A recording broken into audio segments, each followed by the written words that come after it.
Good morning, my lovies and my loveettes. I hope everybody is doing good, that you're feeling blessed, not stressed, not pressed, and living your best. Let's keep this going. We are only on day 2 of this year. We're going to make it prosperous, people. So since we're on day 2, I don't want to hear no bad news. Nothing bad. No pessimism, no jealousy, no envy, nothing. Nothing should be going on yet. We just got into this year. We left everything behind last year, so let's just leave it. Okay? All right, so I woke up this morning. One, I've been very tired. I stayed up for New Year's so I could bring the New Year in. I'm not a fan. I'm definitely more of the sleeping, wake up, Happy New Year, and go back to sleep type of person. I don't want to stay up until midnight. I'll go to bed by 9 p.m. Makes me happy, and I'm up by 5 a.m. This is throwing my whole schedule off just that one night. So, I'm over it. I have to reset. But we're going to get into this channeled message. This morning I woke up immediately with downloads. I'm just like, woo, yes. So 5 a.m. downloads. We doing this, right? So of course I write down my downloads when I first wake up. That way I do not remember. I do not forget. And I remember everything the Lord is laying on my heart for me to convey. I want to always be in alignment. So we're going to do it that way. All right. So the first thing I heard was the spoils of the mind when I first woke up. So that's what I had to meditate on to get the information. Now, meditation was nice and deep. The Lord went deep. He was like, let's talk about it. So we was in conversation for a bit. So before I go into this, I want to always pray for the discernment of everyone here. I want to make sure that you are applying these messages to your life properly, and that you are understanding that through change is the only way for us to grow. You cannot avoid it. So you shall grow through change, but accept change as the only constant in life. All right. Amen. I thank you. Let's get into it, right? So I wrote down what I had as far as like some in-depth stuff, right? So I got the spoils of the mind, right? When you give your mind control, it becomes solely capable of scorn and deception. Let's go again. When you give your mind control, it becomes solely capable of scorn and deception. The mind is like a spoiled child who consistently craves something to think about, something to listen to, and something to gaze at. The question is always, who will you yield to in the end? The mandate that is enthroned in me in your heart, or the mandate of a thoroughly spoiled child living in your mind? This was a good one. I was sitting there like, he's talking to somebody, right? But he's talking to us as a whole, to his people, because he wants you to consistently always check in, check your pulse, right? If you put your finger on the pulse and you ain't in alignment, check yourself, check your energy, right? And I don't just mean your energy, I mean your energy, okay? Check yourself. Especially the ego, because the ego is the biggest driver of the mind. The ego likes to sit up there and likes to press buttons when nobody's looking. So even if you think you know how you feel and what how to control yourself and how to make sure you're paying attention to your responses to what's going on around you, the ego will constantly mess things up, right? Because the ego is just enjoys having whatever it can have, like a spoiled child. So, and this is pretty much what we're going into with the word for the day. The Lord is pretty much stating that if you would not allow a child to drive your car to the store to pick up milk and then drive back, and I'm talking about a young child, why would you let the child, the ego, drive your life? You see, we allow our conscious mind to tell us what things are. When we say our prayers, we say things based upon what we feel we need right now, today. And it's never really anything that we are okay and capable of waiting on. And that's because, just like children, we're impatient. We fill ourselves with things that are not nutritious. and I'm talking about information. We crave entertainment at all times. Just like you said, we're craving something to think about, craving something to watch, craving something to listen to.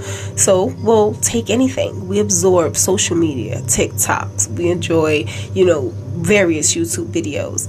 Just like a child would consume candy, that's our form of candy. Getting high and drunk off of everything that is in life. And just like a child, we consistently have the biggest issue with understanding that we are limited. We are limited as a people. And the reason why you are is because you're limited only to the experiences that you've had and the knowledge that was given to you based on only this lifetime. We, human beings, tend to not be able to remember their past lives. So since you don't remember your past lives, all those lessons sometimes get lost until you recover yourself, right? Until you recover who you were and you are living in your truth, so it is in alignment with every life that you've ever lived. And you'll know because you'll feel it in your body. Your body will not lie to you as to the responses that you have to life. Life is the biggest teacher, and we know that for a fact. So when God is going into talking about putting him as on the throne in your heart and stop letting a child run your mind, he's pretty much saying, let him lead. Let him lead. We think that we know what's best for us, just like children. You want to stay up later. Oh, I have to stay up and cram for this test, because if I don't stay up late and really cram and then I fail tomorrow, it's going to be because I didn't study hard. No. If you studied appropriately, you don't have to apply extra pressure to force it to go through. You retain everything unless you have not studied. And then even further than that, you shouldn't be studying last minute so that it takes you all night to do so. Now, granted, everyone's situation is different. You may have to pull an all-nighter every once in a while, and it may be fruitful. But that is not what your plight is supposed to be on this planet. It's not supposed to be overly complicated and overly uncomfortable. A lot of times we put ourselves in position to make things uncomfortable, because I'm sure if you really thought about it, that hour or two it took for you to study for that test and to cram as hard as you could, if you really looked at the past 24 hours or 48 hours leading up to that, you could have found you an hour or 2 hours so that you could have studied, so that it didn't have to become an all-nighter. So we will take responsibility going into 2024 for how we move and how things work, whether it's in our favor or outside of it, right? God's biggest push with this is having you understand you don't know what's best for you. You don't. Because if you did, you would never make mistakes. And if you never make mistakes, you would know that you didn't, because your certainty when it came to making decisions would always be on point, and you would always trust yourself. Since no one is that way, we question our thoughts, we question whether or not we should be making the decision we're making. That means you are not the best leader of your life. You are the driver, but you shouldn't be the leader. The leader should always be the Most High. And the reason is because he does not have a limited thinking. The Lord can tell you exactly what is in alignment with your heart, because he knows you better than you do. When he sent you here on the pretenses of a purpose that you agreed that you would like to fulfill. Now, do you know your purpose? Now that's a whole nother question. Now it's getting to know yourself, understanding your self-worth, promoting that self-care and that mental elevation, so that now your mind's alignment with your heart. It's a process. Now, you can do it, but it is a process. So knowing yourself will be step one, because you can't get close to the Father if you don't even know who you are. Okay.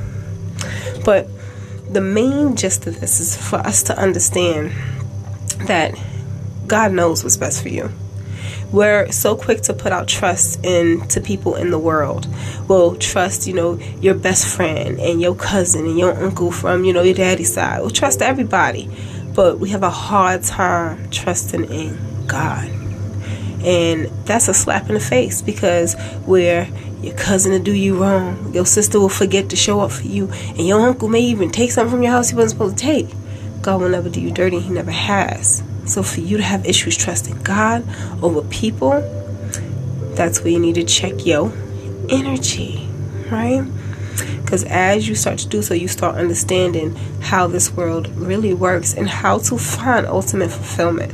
Fulfillment will never come from what you can amass in a lifetime.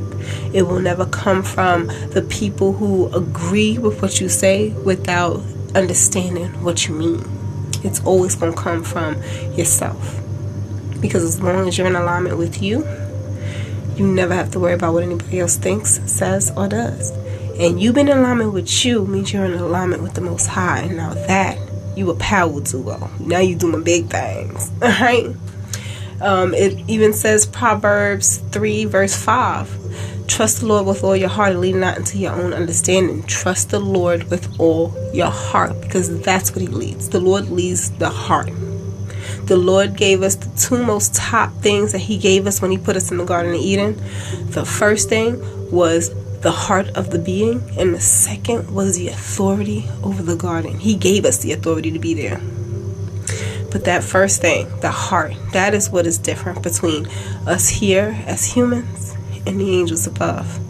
God made our heart built on resilience, built on boldness, courage. It is through the heart space you find true salvation. Love is what will bring us salvation. Living through love is what is righteous. Love for not only yourself, but for the people around you. Because that's how you build an empire. Our hearts were made to love. Okay? That's why it feels so good to have it. That's why everybody's always hunting for it. And they get so angry when it's tainted. Because having love is the most commonality of jewels that we are all searching for. Okay? Alright, I'm gonna get a message. Let me get one from Spirit Guides. Let's see what the Spirit Guides got to say. I'm gonna use this today. Spirit Guides got any things to say today? Ooh. Let me see. We got the 10 of Swords. 10 of Swords. Now, swords represents air. And air is the mind. So, Ten of Swords mainly talks about baggage, overwhelming baggage, because that's really what it is to live through the mind. The mind is capable of taking on things that aren't even yours, and you won't even know. Your best friend tell you that they're having issues with their family, and next thing you know, you're walking around, you're having a bad day, and you don't even understand why you're in a bad mood. You had a good day, but it's because of the knowledge of knowing somebody close to you is going through something. Now you're carrying part of that weight. The mind can trick you into believing there's so much more important things than what is right in front of you. So mastering the mind and allowing the heart to lead is going to take you way farther. You'd be surprised when you let Jesus take the wheel. You'll look up one day and you realize your feet have taken you places you didn't even think you can go. And that's what's interesting about the way we are as a people. Our minds can only fathom what we've seen and what we've done. But the Lord, limitless mind. So when we think something's best for us, you'd be surprised what God has down for us. I'm going to leave this one right here. We'll get into it the next time. Feel free to leave me a comment. Of course, like the video. And I'll see you in the next one, alright? Peace.